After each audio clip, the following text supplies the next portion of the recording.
1 minute now to touchdown. Discovery's landing gear will be locked down and into place at 300 feet in altitude.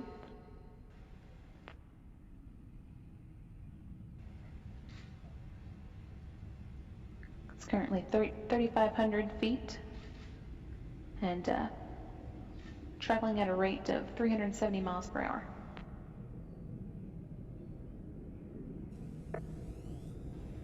"30 seconds until touchdown.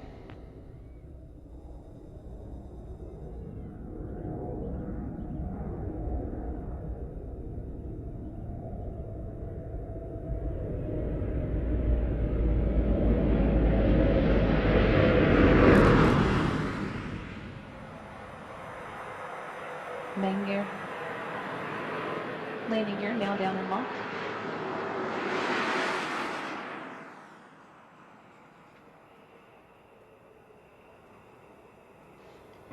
Main gear touchdown.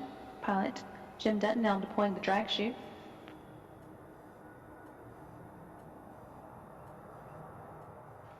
Nose gear touchdown.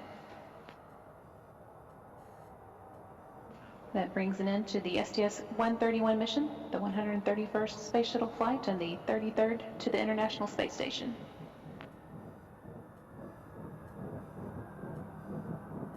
Discovery left Florida on April 5th with 7.6 tons of new science equipment and spare parts, including equipment that should improve the station's capability for Earth observation work, equipment that could help astronauts avoid muscle atrophy, and scientists better understand muscle atrophy, and equipment that will help keep the station systems cooling properly.